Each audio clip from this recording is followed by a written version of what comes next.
Financial Freeway. My name is David Jowett. I'm the man rocking the Ray-Bans, and it is we're into the darker season. I don't know how much longer I can keep doing these commute recordings. We're slipping into the winter time because it is getting dark. We are, barely 4 o'clock, and we're in twilight already. So I'll keep doing them as long as I can, but no promises. We'll figure something out.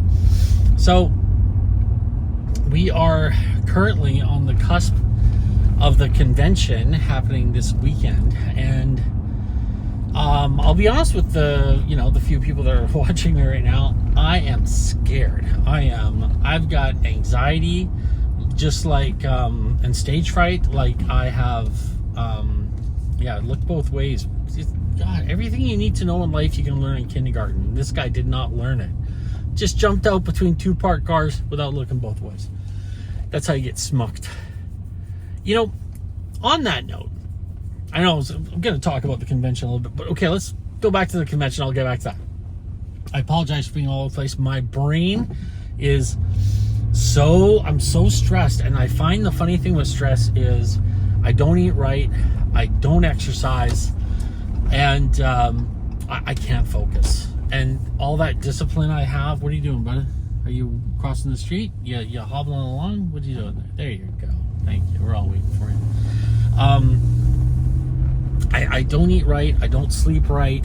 Nothing is going good with the body. Stress is a good thing in small doses. When I do the cold dip with Seth on Friday mornings, and I do the cold showering through the month of December, that little bit of stress I put on my body is actually a good thing. It really, truly is a good thing.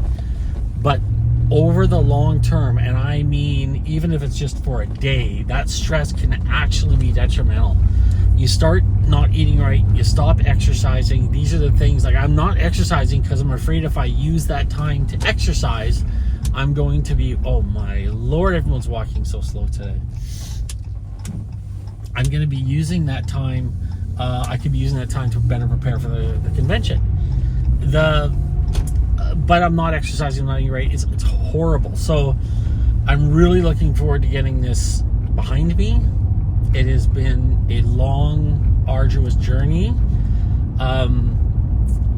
I keep doing the accounting, I keep looking at the money, and I keep looking at all the planning, and I keep wondering, what am I doing wrong? What am I missing? What am I going to make a mistake on during this during the convention? And I'm trying to troubleshoot. I'm trying to come up with problems before they happen, and that makes me even more stressed out. So this is going to be an extremely stressful week for me. Thursday is when the convention starts. We're Tuesday right now, so Thursday, Friday, Saturday, and Sunday. So it's 4 days. Very little sleep because convention starts at 9 and goes till midnight. So it's going to be a lot of exhaustion and stress on me. But we're gonna get through it. We're gonna get through this. We're gonna figure this out. Most of all the planning's done, but here's a funny thing about doing something like this, and I've said this before: the people I need to get in touch with me aren't getting in touch with me. The people that I don't want to get in touch with me, people who are calling to complain or ask questions that are pretty basic, they're either answered on the website or they're kind of common sense or not needing of my time. Those things are that's kind of how running a project this big is all about. That's what it's like. So when I'm asking people, I keep saying, what do I need? What do I need? What do I need? And last night someone calls and goes, you know what this needs? And I'm going to help you do it, Dave. I thought it was hilarious because it's 72 hours before the convention and he wants to make these changes. And he says to me, Dave, I'm going to save this for you. And I thought how funny that was. I thought, and I actually had to call him out on it and say, no, you're not saving anything for me. I actually have already saved this. I saved this 3 months ago when nobody else would jump up and volunteer to be a part of it. I'm not going to complain about it, but I just thought it was quite funny how someone coming in with an idea after I've been asking for over a year for help with this thing, someone comes up and says, I want to help. It's like, where were you 3 months ago? Anyways, I'm not going to harp on that, but I do want to talk about today simple things. There was a book or a song, I think it was a book, written, Everything You Need to Know About Life You Learn in Kindergarten. And it's so true. And I really believe that. We learn the basic building blocks of how to have a successful life really, really young. And then the world spends the rest of our lives trying to convince us that that training and that teaching is wrong. We're taught to be kind to one another. And then as we get older, we're taught screw them before they screw you. Or like this guy who just jumped out in the road, like look both ways before crossing the street. And then someone says, well, if you're in a hurry, you don't have to look both ways. They have to stop for you. It's really funny how we actually do teach the young the right way to live. And then when they start getting older, we show them that what we taught them was, we teach them the wrong way to live later. And that's what and it's really funny because when I think about it, I think how many times people have said or done things that are opposite to what they've said, like don't lie. Don't lie. I can't tell you how many times, and I always thought that was really funny, or peculiar, I should say. When I was young, I thought adults didn't lie, because who do adults have to be afraid of? They're not afraid of their parents, so why do they lie? So adults don't lie. But then as I became an adult, I was shocked to find out how many adults lie. And I know it's, to protect themselves, or sometimes it's to have a simpler conversation. Like sometimes you need to, sometimes you need to, I'll go back later tonight. I got to go to the hotel and check on things and make sure everything's going okay. Sometimes we need to lie to get through. I used to call it social lubrication, because someone says, how are you doing? Like someone today just recently said, how are you doing, Dave? And I said, I am doing great. No, I'm panicking. I'm scared. I'm anxious. I can't sleep. I'm freaking out. So no, I'm not okay. I'm the opposite of okay. But I say okay so we can get on with the conversation. So we can get to the reason why they're there. So we don't waste too much time me answering more questions. So sometimes we lie like that. And I always like to say that's the simple reason. So when someone's walking down the street and they say, hey, how you doing today? I'm doing great. The reason we say that is because, number one, it's the social contract that we have is to always act as if everything's okay. And secondly, it's to quickly move along the conversation. Because think about how long every conversation would be if you said, well, actually, I'm having a bit of a rough day. Oh, really? What's going on? I stubbed my toe this morning. I ran out of toothpaste, so I had to dry brush my mouth. I'm a little bit hungover from the night before.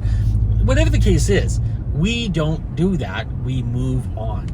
If you notice in a standard conversation, just a little bit of a side here, if they're a really good friend and you've gotten past that, I'm good, you'll get to the point where you can actually start going, okay, let's dig a little deeper. Let me tell you what's really going on. The wife left me. She's not happy anymore. And then you can get to a different level of that conversation. So anyways, I really do believe that the world would be a much better place if we took the smaller piece of pie, if we made our bed in the morning, if we drank our water, we didn't eat dessert before dinner, life would be and should be better.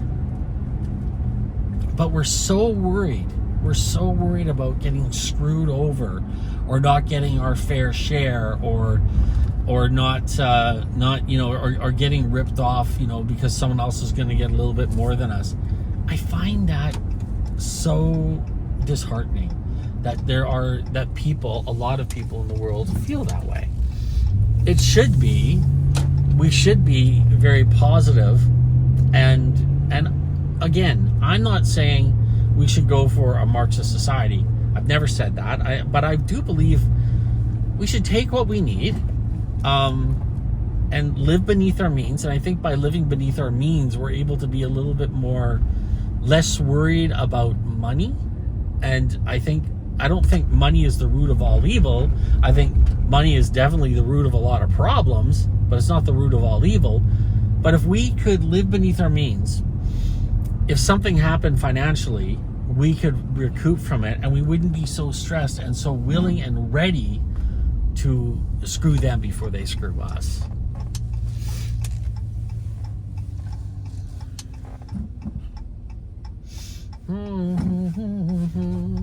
This looks like there's something going on the highway today. Holy moly, traffic is backed up. Probably an accident on the highway. Damn. So anyways, take some of the lessons that we learned in kindergarten. Be kind to your neighbor. Do unto others as you would want them to do unto you. Live beneath your means. Make sure you drink lots of water, brush your teeth, floss your teeth, wash your hands, look both ways before you're crossing a street. Always have a buddy. Hold someone's hand when you're crossing the street. It's so simple, and I really do believe that we would have a much better world if we could focus on life that way versus trying to make sure that we didn't get ripped off and we got our fair share. And in order to do that, sometimes we have to cheat, lie, and steal to make sure we're not we're not lied to, we're not cheated, or we're not stolen from. It's so ironic. Anyways, folks, that's my thing today. Take those lessons we learned as kids and use them to make the people's lives around you better. And don't worry so much about getting ripped off. Don't worry so much about losing out or not getting your fair share. I just work hard, save, drink lots of water, floss, all that stuff. Kindergarten stuff. Thanks so much for watching. Make sure you hit the thumbs up if you like what you're listening to, what you're watching. And of course, check out financialfreeway23.ca. I'm always I kind of upload the videos, in batches to financialfreeway23.ca. And right now, I'm a little bit behind schedule on that because of this convention. But make sure you go there because the archive stuff is superb. A lot of great information for you. And of course, as I always say, spread the word, spread the good news, spread the gospel of what we do here. Let people understand that everyone has the inalienable right to live a life of success, happiness, and abundance. Wherever you are in this beautiful, slowly getting darker, earlier world, God bless.